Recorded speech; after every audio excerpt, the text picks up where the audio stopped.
All right. Hello, everybody, and welcome to the show. Great to have you here.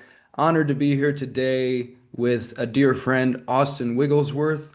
Austen is a poet and creator, creativity coach, and a brother who's been a longtime member of our men's circle within Brothers of the Ever Innocent Heart. And so it's really an honor to have Austen with us today. Welcome to the show, brother. Thank you. Honored to be here, Jordan. Mm, beautiful. So, as I said, Austin is a poet, and I thought a great way for y'all to immediately catch some of his flavor would be for him to share a poem with you right off the bat here. So, Austin, would you be up for reading a poem for us? I would love to. Thank you. This is called The Elevator in Between.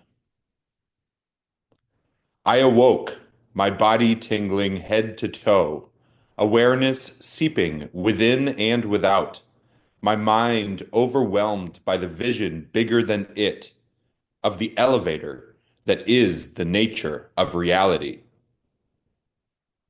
The dream was the experience of going through the elevator at rapid speed, chasing the great fish, the all-devourer. The elevator is Jodorowsky's hollow tower, each level a world, the fool falling in the shaft in between. The realm itself is the set that defines a stage, an infinite arcade, every game a reality as vast and real as the earth itself. The subsequent doorways of Narnia or Plato's cave towering atop one another. Each realm, each world level can be a nightmare or a heavenly realm. It depends on the consciousness that enters it. Shadows become solid things that cast shadows that become solid things. The ego is a costume that we put on for the different roles within a realm. Like a costume, it can be removed, but its removal becomes tedious the longer it stays on. Like sesame oil or vanilla extract, breaking the fourth wall is only clever when used in the right amount. I only understood moments before I woke up that I can chase the great beast that lives between by jumping down the shaft, or I can wait to be devoured and trust that my soul is stable enough to withstand the passage through and throughout the devourer and whichever realm it deposits me in. The trees are more beautiful today, the people more vibrant. My desires lessened, my thoughts calmed. I still feel like I want to chase that feeling of radiance, but recognize that it comes from within, and that I, too, belong within that radiant system, even as I am sourced from it. Thank you. Hmm. Woo, wow. That was incredible. That was profound. A really dazzling and labyrinthine poem. Would you be open to unpack it a little bit for us, share any aspects of what it means to you or what feels most important about it? Yeah, I wrote this a few weeks ago after waking up from a dream that I essentially describe within the poem itself, where I woke up I must have been asleep for 2 or 3 hours, and I woke up and literally felt every atom of my body vibrating and was shook by this vision of this elevator. It felt almost like a psychedelic experience without any substance involved, where this vision sort of poured through me and shook me and connected all these different ideas that I had lying around. And so that was my partial attempt that night to record the idea that came through there, the dreamscape of the elevator and the arcade, and recognizing that I had been deposited in this realm that I live in this body that I live in, and sort of choosing that night this idea of like, there's no guarantee that any other realm or reality is better than this one. And therefore, this is one to treasure. And so coming in like through that next week and through the next day, um, just coming in and saying the trees here in this realm that I've been like random chance rotated into are beautiful. And this body feels great to be in here. And I love seeing the faces of people passing by here specifically. Um, I also that image of this hollow tower and connecting that to Jodorowsky and a comic artist named Mobius. The very next day, I was like, I need a copy of The Inkle right now, which is a comic. It's actually on my coffee table here. Um, I went the very next day to a bookstore, found this because I was like, I was so shook by that image. I hadn't thought of this comic in years. And it kicks off with this image of his name's John DeFool falling through this like tower escape. And it's like I hadn't thought about this in years. And this image like comes through so clearly of just like cascading through this infinite rainbow multi-realm tower. So that poem was my attempt to record some of what that sensation was. John DeFool. I love that John name. DeFool, isn't that great? I love the image too of the sprawling arcade, and every game is its own world, its own universe, equally as real Enter in, yeah. as our universe, and each one can be experienced as heaven or hell depending on the consciousness that is brought into it. That felt like quite a striking line. Do you want to expand on the meaning of that one? Yeah, I mean that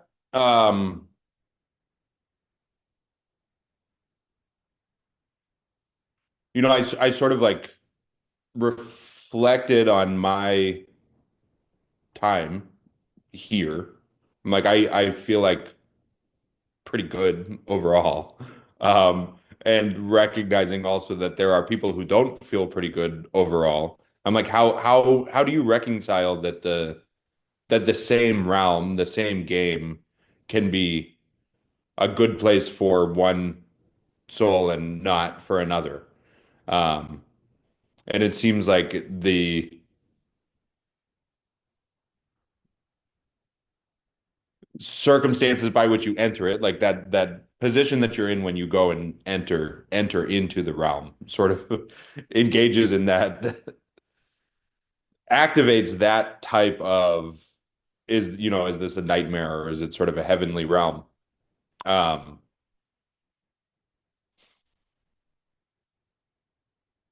and maybe every sleep you unplug and plug back in when you wake up, and the nature of the realm can change every cycle like that.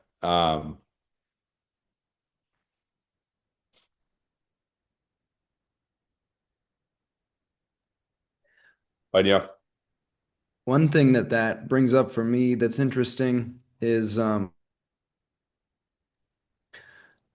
just thinking about the conception of heaven and hell in Orthodox Christianity, actually. I don't know if you're aware of this, but they have this fascinating idea that heaven and hell are both experiences of God's unconditional love, but the heavenly side of it is essentially like someone who's really ready to open to that love and surrender to it and be blessed by it. And the hellish side is essentially an entity who has built up like deep resistance to that love and kind of all these calcified layers of karmic armor and exoskeletons and all this kind of like dross and karmic gunk that would need to be kind of melted away for the entity to really be able to eat to receive that love. And so even getting close to that kind of like center of the sun feels like deeply terrifying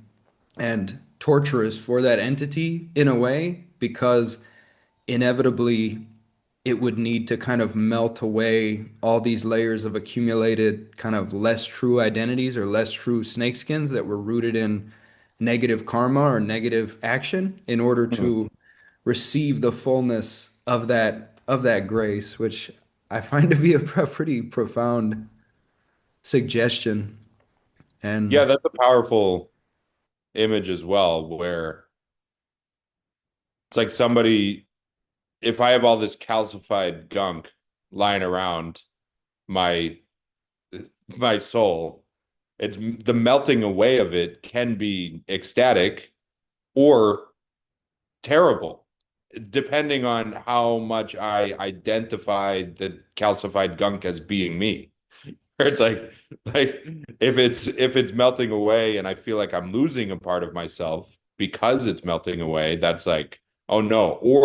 Or it's like this purification process as well, where it's the same activity, it's the same action taking place, but the perception and the feeling by which I'm observing it can make the experience totally different. And it's like the heaven and hell is in the it's the same things going on. It just feels a lot different depending on how I'm coming into it. yeah, that's a really interesting take that even the hellish melting away of all this old karma could be a blissful experience.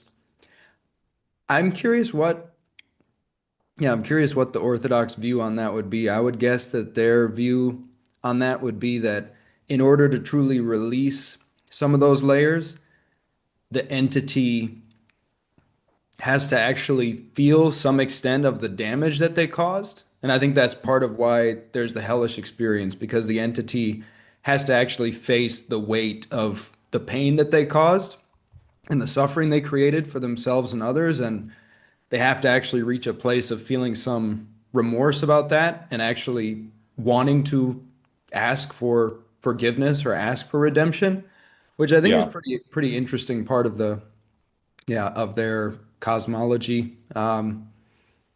But yeah, fascinating things to consider. Hmm. One thing I'm curious about is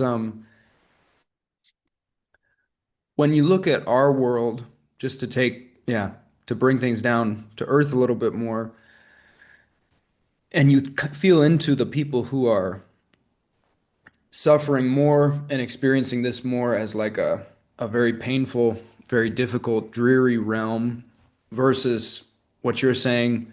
Some of us, like you and me, generally seem to be having a pretty good time here. We enjoy being alive and, noticing the beauty all around us. Do you feel like there's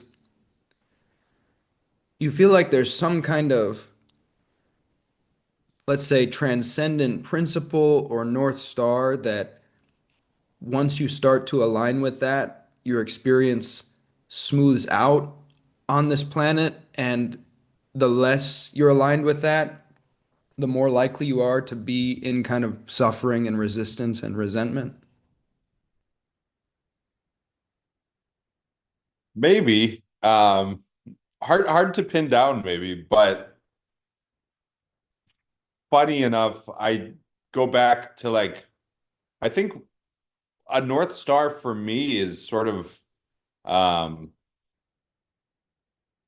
like what else can I do? Like what else is here? Like why wouldn't I try to maximize my enjoyment if I can't do anything else? Sort of um like I'm here, I'm alive, I exist in this body. I didn't have much of a choice in it, I suppose, but the fact that I'm here means I now have a choice to engage with the fact that I'm here, where I can say, like, okay, great, I'm here now. I can participate.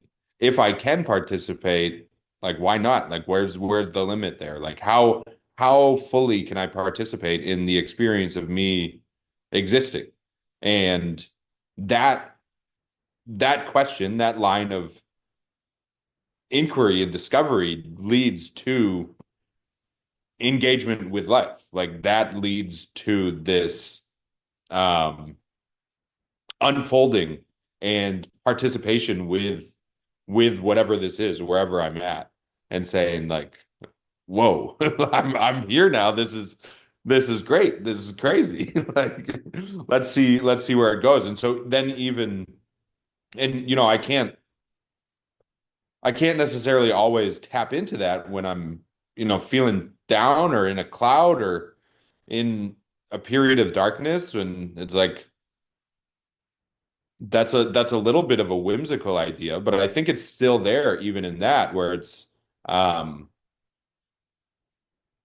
there's something about um there's something about like the linearity of life where it's like, even this darkness is a unique experience. And there's some part of me that like treasures the fact that I'm only going to get to do this once ever. And then the moment is gone. And next time I have a feeling like this, it will be different from the feeling that I'm having right now. Um, because it's in a different time and I'm a different man and it's like a different thing. And I again, I can't always like tap into that sensory apparatus part of myself, but it's like recognizing that in everything there's this like unique treat of this is something that you can only experience once, and that's amazing. No man step in the same river twice. Shaman queens tend to say JB nice. That's a Maybe line. nice.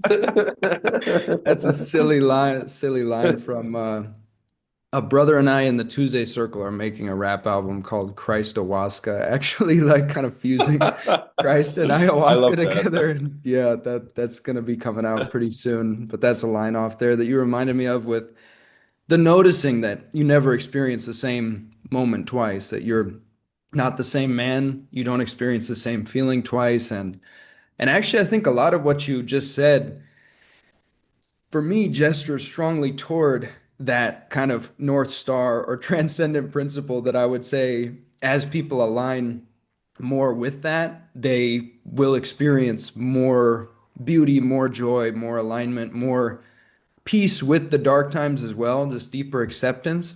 I think a lot of what you just expressed felt to me like overflow, celebration, gratitude, poetry, like opening to the moreness and the freshness. Like this is always fresh, this is always new.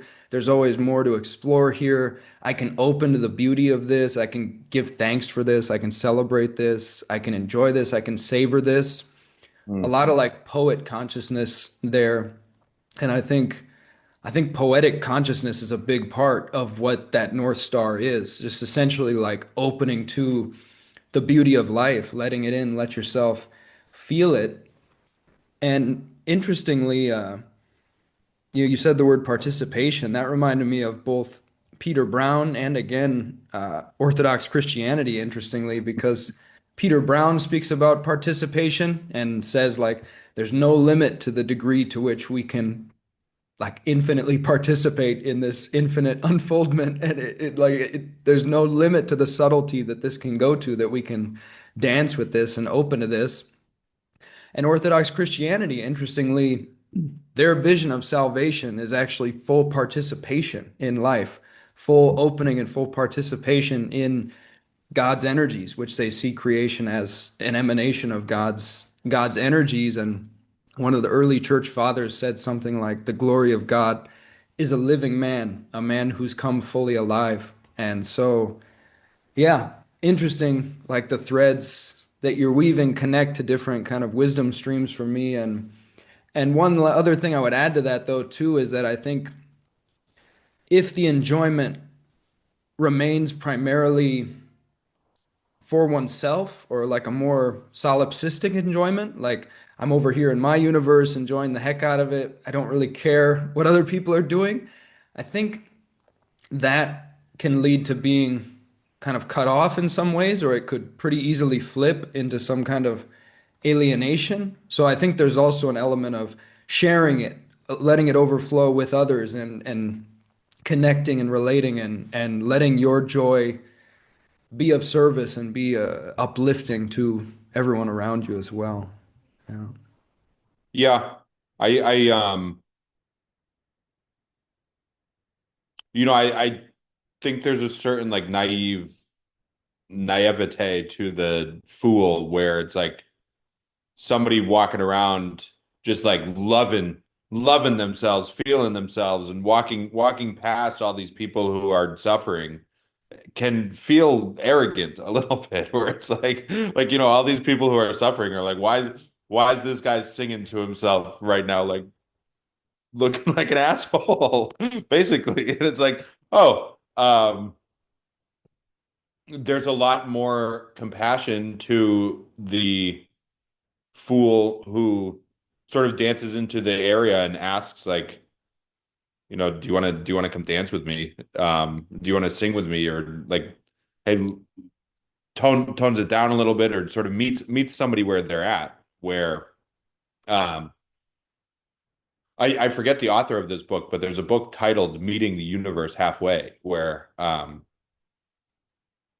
sort of putting your like the act of extending your intention into the universe also causes the universe to match that intention in some way. But you have to like reach out, you have to extend and meet it halfway. And it's sort of the same thing with um, our communities or the people that we interact with, where like holding on to all of this doesn't activate much in other people. Um, and could be seen maybe as like even holding something back from people, I think.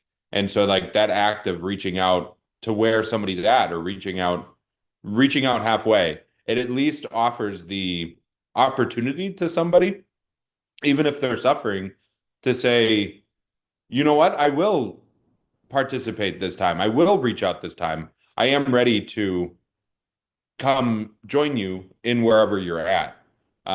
So I think that like meeting somebody where they're at, that act of reaching out halfway, like it's not like you can grab somebody out of where they're at. It's always, in my experience or opinion, it's like the choice of lifting yourself up has to come from within. But that act of reaching out halfway and just showing like, hey, I'm here for you is a really powerful one that is activating, I think, in the same way that engaging with the universe or with your North Star, with these different like levels of sensation of consciousness, activates within yourself. And, it's really beautiful that we live in a world where there are other consciousnesses, like imagine just being like Dr. Manhattan, just alone on Mars. Like that's boring, right? Like, you just if you lived in a universe where you're the only consciousness, it's boring. And the fact that there are other people who can like evoke the same feeling that we get when we engage with spirit or the universe by just saying like, oh yeah, I'm reaching out halfway to you in the same way that I reach out halfway to the universe. And you are able to reciprocate in the same way that the universe is able to reciprocate. Like that's amazing. That's a blessing. And um yeah, yeah. Yeah, beautifully said. Reminded me of a Zen master who once said, if you cannot weep with a person who is weeping, then there is no kensho. And kensho is a word for enlightenment in Zen. So he's basically saying, you haven't gotten the full picture if your realization does not allow you to fully embrace another human being and fully feel what they're feeling and meet them there and be in that with them. And yeah, I love that. I love that quote. I love that suggestion. So, hmm.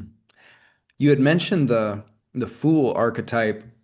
Maybe now would be an interesting moment to do a little improv. I had said to you before the show that we both love improv. You're amazing at improv, and it could be fun to just adopt the fool slash wizard archetype for a couple minutes and just riff a bit. If you're open to it, we could I'm both open to it. play the fool wizard and just see what comes through with a little dialogue here.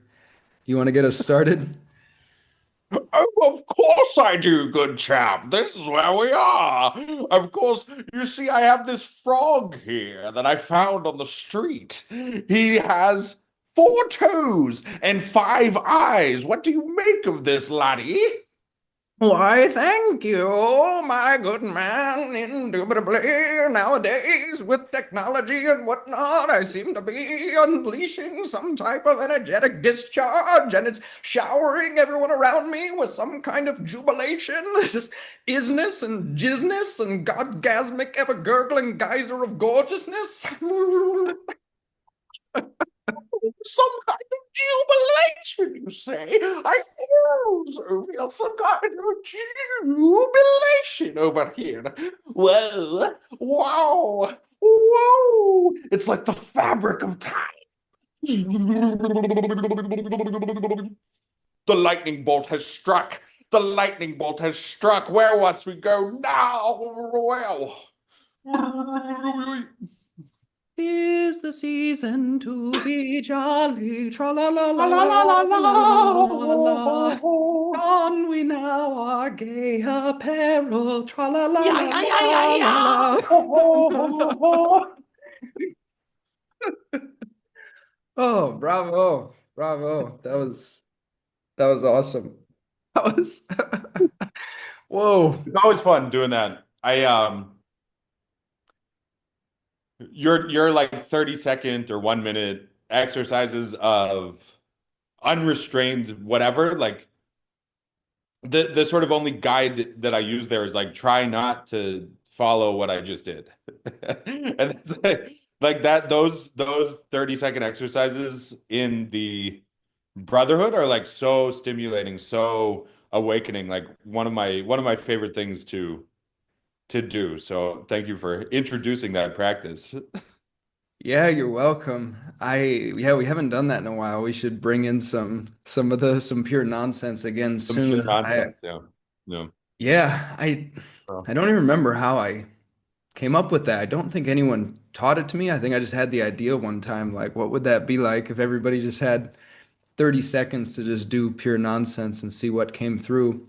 And I've also explored this more deeply in one-to-one work with one friend and client of mine. We kind of adapted that practice and made it with no time limit at all, which gets really interesting actually because you don't feel a need to kind of compress it all into this window so you can let it go slower and kind of feel itself out more and it can undulate through the full range of emotions. You might be like singing jubilantly and then be like weeping and like you might be like singing a very sad song all of a sudden and then you're like pretending to be a cowboy like shooting at something on the range or something. It's a I think the practice is an incredible demonstration of how many energies reside beneath the surface of our being.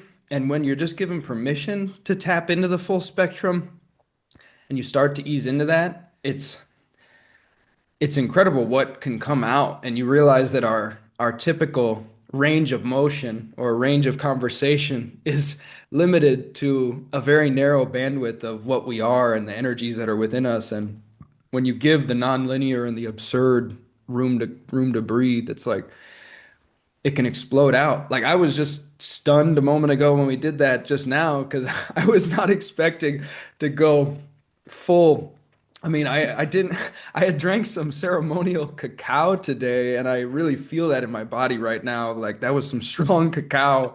I didn't quite realize how much I had like a coiled spring of energy inside of me just waiting to kind of erupt, but that felt really good. That felt really Does good. feel good.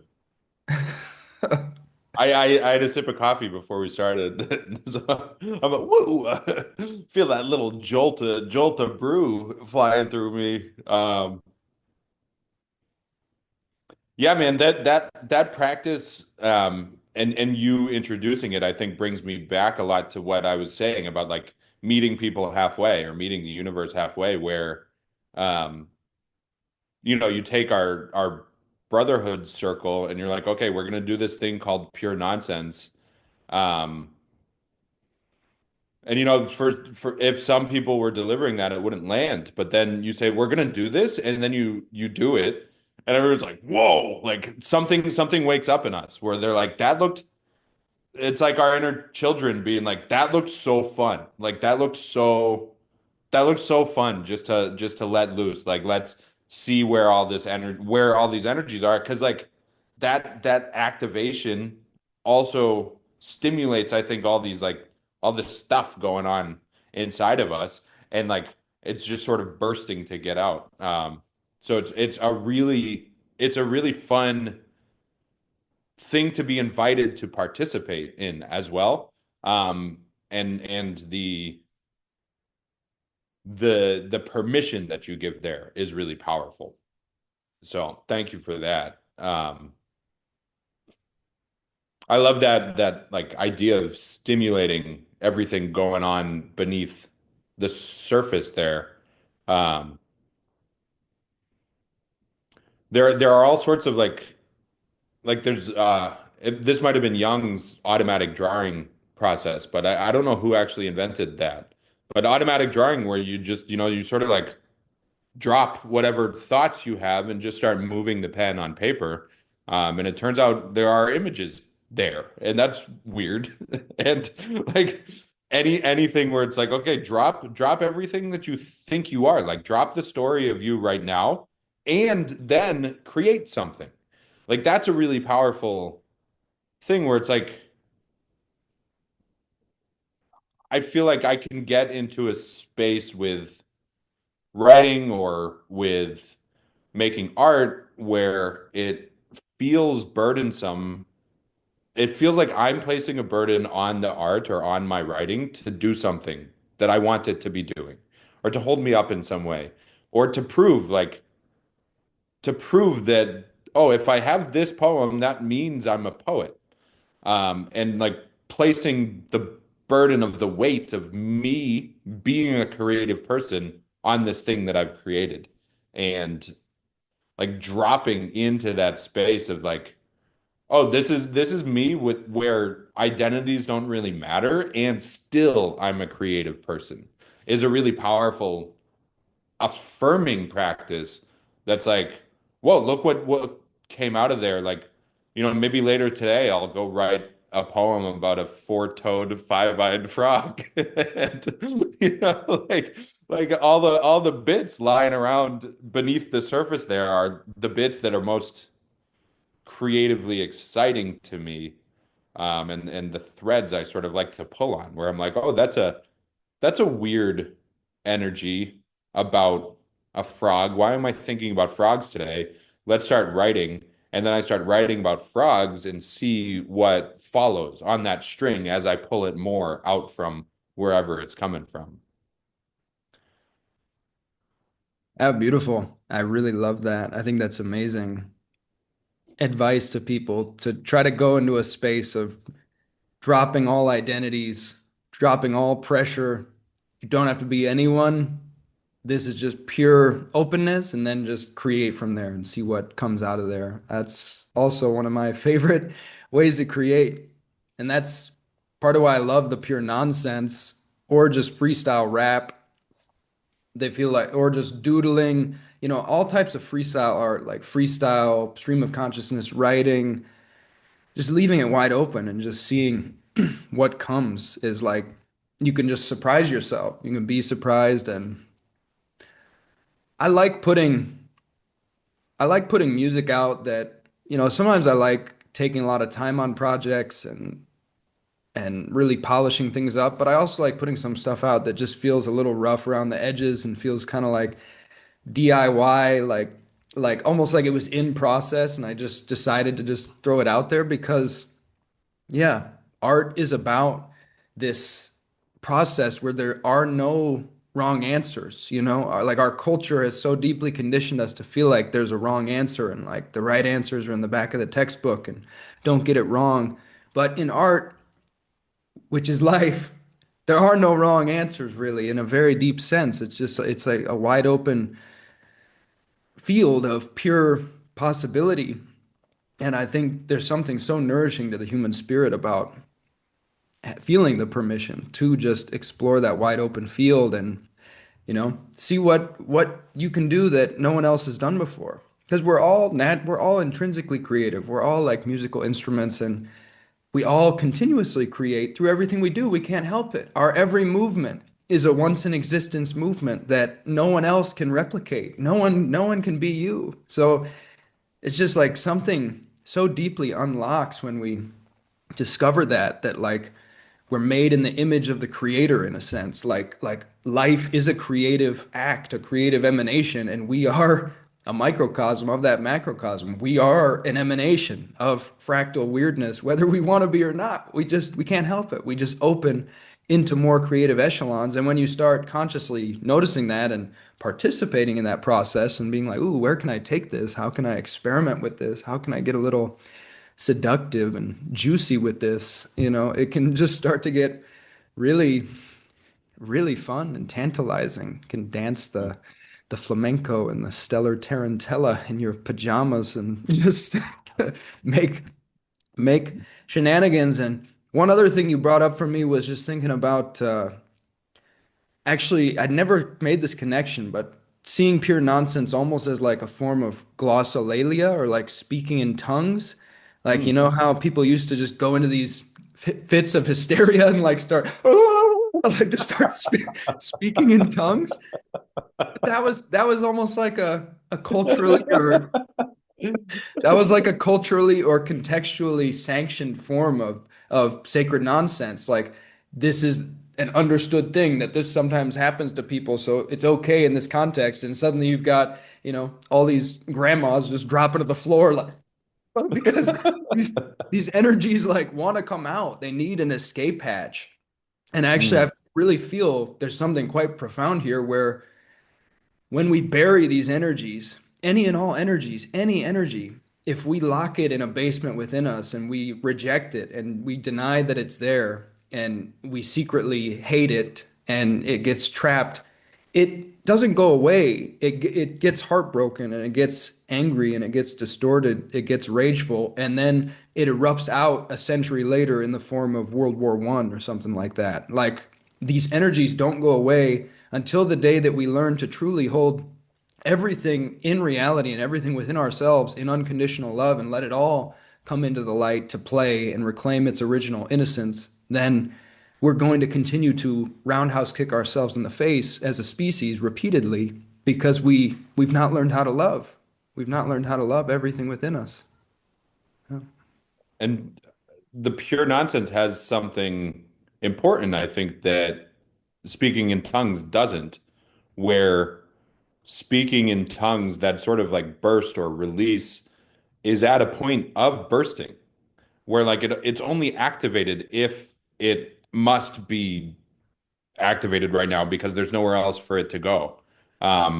Where, like if somebody's coming in, they're like, "Oh, I'm gonna speak in tongues pretty good this week," and like drop into like a little stand-up set in the middle of it, like just like a very like chill speaking in tongues. Like there is no like, or like you were saying with like a long release, pure nonsense, where it can be slow and you can go into these sad songs. Like there's no slow speaking in tongues, and that aspect of pure nonsense, like is something very activating, where it's like, no, you know what? We're gonna release this now. This is a space to release this now without needing to wait for it to have reached that bursting point, and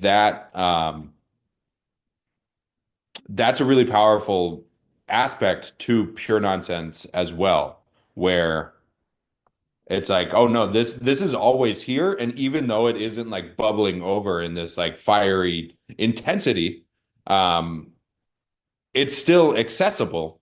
And by tapping into it now, it sort of like tempers that valve a little bit, and it never quite reaches that point of bursting. Or if it does, I know how to handle it. Absolutely.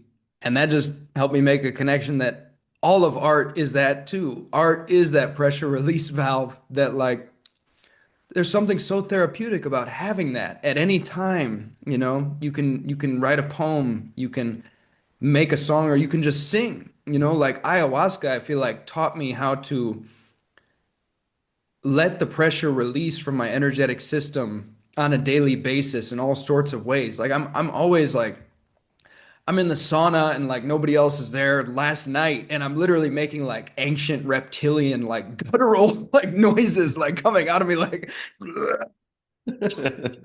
like but but that's good. That's like we've Yes. forgotten how to do that. We've forgotten how to do that. But there's like there's energies wanting to be released and come out.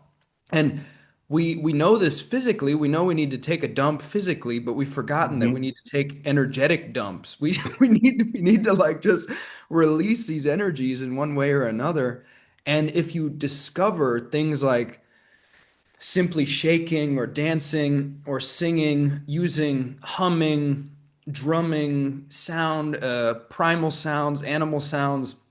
Like, I'm just always like singing or humming or like going outside barefoot and just like putting my hands and feet on the earth. There's like so many ways to move and release energy, but we've completely forgotten about that in our culture. Like some people, their bare feet haven't touched grass in like 40 years. Like, like when my bare feet touch grass, I literally like feel Mother Earth like drawing things out of my body. Like, yes, child, like here, this is the correct way. Like you've remembered, good job, monkey. Like release, set down your burdens, and it's like some people haven't done that in 40 years. Some people haven't danced or sang in 70 years since they were a child. And, you know, their parents shouted at them because you're not supposed to do that, boy. Like, and then it just shut down. And then they just were in a straitjacket the rest of their life. And robotic rigidity became their energetic exoskeleton. Because a lot of people actually are not even able to access pure nonsense. With some people that I introduce this to, they just freeze up. They literally don't know how to even engage it. They'll see me do it and they'll find it interesting and then they'll try to do it and they just freeze. It's like the nervous system has so deeply internalized these barriers and these restrictions that it doesn't even know how to access release and flow. And it's like tragic in a way. Yeah. Yeah,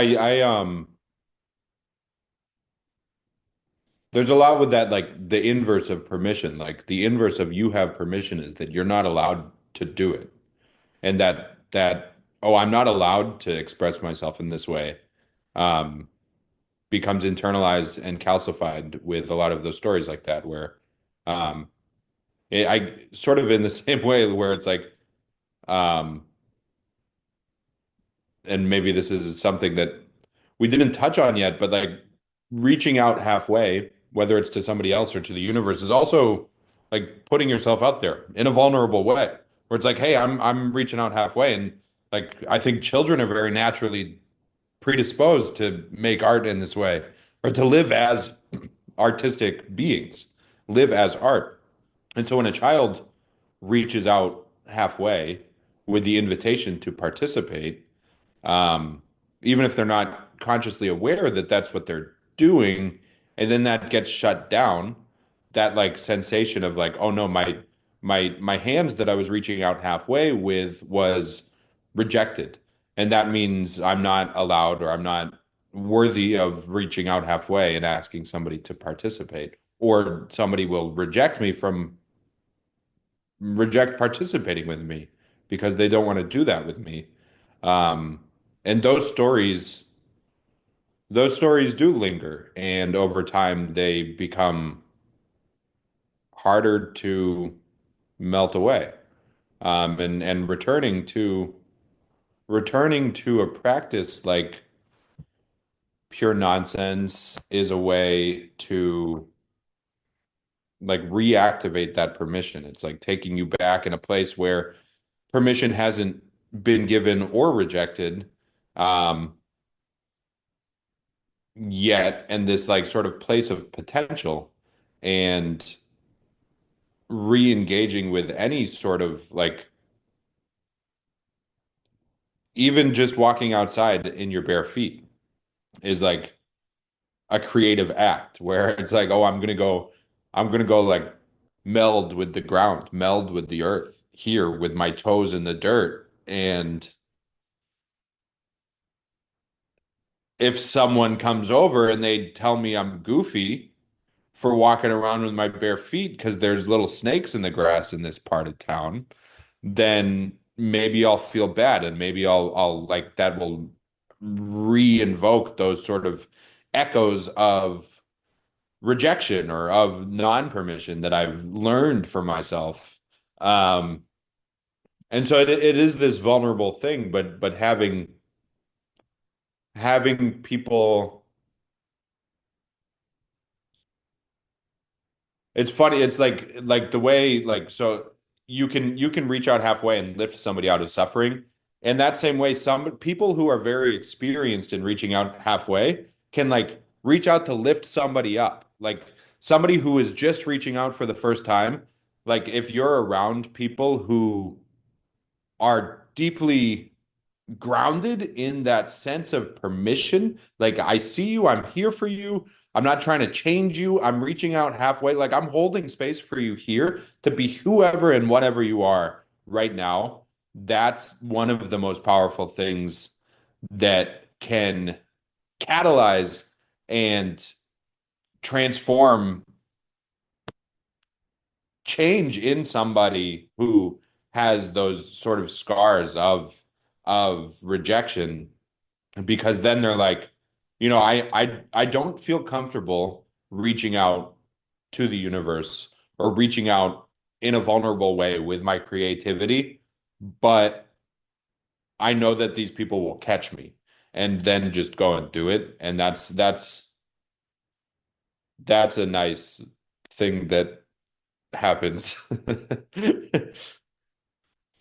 Yeah, I can imagine that could be one of your greatest gifts as a facilitator, brother, is giving people permission and creating that space where people feel completely free to be themselves. I think you have a lot of gifts in that department. And I wanted to ask you quickly, what is the story of that painting behind you? That I've seen it behind you before. It's like such a mesmerizing painting.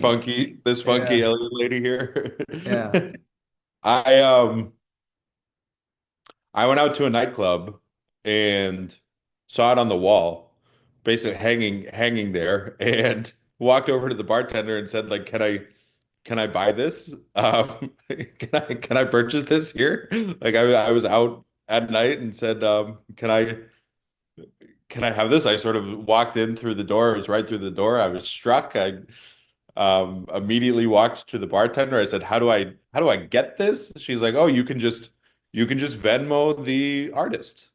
I said, sure, the artist isn't here or anything. Like, is that cool? So I texted the artist, um, sent money for the painting and was like, and what? Do I just take it?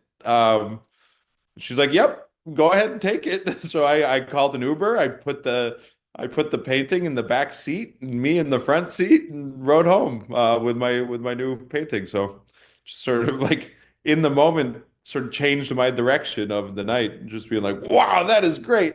I love that." That's amazing.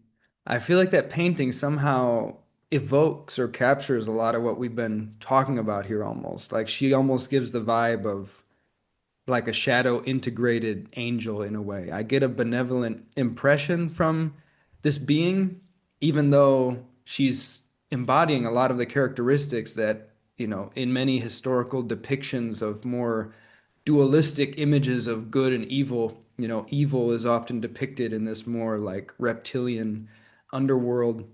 kind of way, and she has some of that going on, but you get the vibe like from the sparkle in her eyes, she has this kind of grandmotherly benevolence, like she's like a yeah, almost like a Christed dragon who has like been allowed to be herself and has not been Mm. rejected and is therefore a friend and an ally. And I think there's something very deep there that we have to remember Mhm. at some point in our world if we want to break out of the cycles of violence is that all of the energies that we've considered evil, so long as we continue to demonize and hate those energies within ourselves and within others, those energies will continue to be deeply hurt and resentful and will lash out. But when we can truly hold everything in unconditional love, everything is able to set down its burdens and become an ally and a friend, I feel like. And so, yeah, that's Yeah. interesting. Yeah, that's beautiful. I like think like um inviting a dragon to do pure nonsense. Like what's going to come out of there? But it's like would I be able to hold the same perspective if like the dragon's like dancing around and like breathes a gout of fire that burns down a village during the pure nonsense? And I'm like, whoa, did not mean for that to happen. So like kind of set the stage right a little bit first, maybe. But a dragon getting ready for the disco, like like let's go. Like uh I think it's something really fun and beautiful to contemplate. And um, I don't know with those sort of like more uh let's say like powerful, or we see them as like momentous a little bit, entities or energies. Do we like how much of that like urge to set the right stage for it is me being nervous of the scope of the energy versus like actually needing to set a stage for it where they're like, there's a time and a place because this is massive energies, and I don't want to catch the village in the in the by accident, you know. Yeah, I mean, to me, that kind of speaks to the beauty and importance of sacred containers for deep work to occur. It's kind of like the reason why you don't take 8 grams of mushrooms and just walk down into the middle of a city and see what happens. You might end up, you know, yeah, burning a building down or something or having a psychotic break. And similarly, like it makes me wonder what a retreat center for dragons would look like a space that was just like completely, had like a vast area of like where the dragons could go into, pure nonsense and just like release all that pent up energy in a way that didn't catch anybody in the crossfire, similar to how, I often tell men, like I just told a man this the other day in a circle, like, brother, I think like there's something in you that wants to go deep in the wilderness somewhere and just fucking scream. Like there's something trying to like come out through the throat and, take this if it resonates, let go if it doesn't. But I feel like go deep in the wild and just like scream and let it out sometime. Like we all have energies like that and we've forgotten how to cleanly release those in a safe context. So they end up instead just boiling until the day that men, snap and abuse their families or something like that. And yeah, I think a big part of becoming a conscious man is learning how to take responsibility for all the energies within us and learn how to let them be expressed cleanly and let them all be held in love without catching others in the collateral damage of whatever those energies might be. Yeah, that like boiling over, you hear a lot of like, oh, he just bottled up his anger for so long that it boiled over in some way. Like maybe that whatever comes out when someone boils over is the dragon in the state of pure nonsense, but more like the speaking in tongues, where it had no other option but to burst in this moment. And so making that stage. some sort of cosmic birdhouse where dragons can come and dance around and play in pure nonsense is important for the same reason, where it's like this is a way to regulate the amount of bubbling goo is trapped up inside of here, you know? Yeah, I just made a note of that. Almost makes me want to write a short story about like a dragon retreat center somewhere in like the Rainbow Realms or something that kind of feels like who is it, like Master Roshi or one of these guys on Dragon Ball Z has this like elevated kind of like dojo that's like up in the clouds somewhere, and just imagining like dragons coming there to heal and like release, and that would be a really interesting idea for a story, I feel like. I love Brother, that. I am gonna have to wrap in a moment here. I wanted to ask you, Yeah, this has been an amazing conversation. Like I feel like one of the best conversations I've had in a long time. So thank you. This is really fun. And we touched on so likewise. much. If you were to offer any kind of final takeaway to the audience related to creativity, poetry, and life, is there anything that comes as like final distillation or wisdom? Just go make something. Go make something. You don't even need paper. You don't even need to make something physical. Like go dance around, do a little jig, like make it feel good. Like it feels good and it's part of you. It's part of you. It's here for you and you're here for it. And so reach out halfway and see what comes out.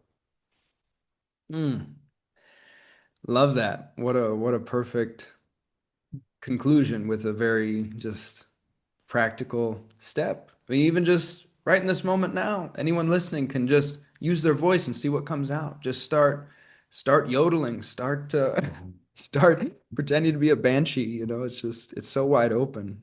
So, So wide open. Yeah. Yeah.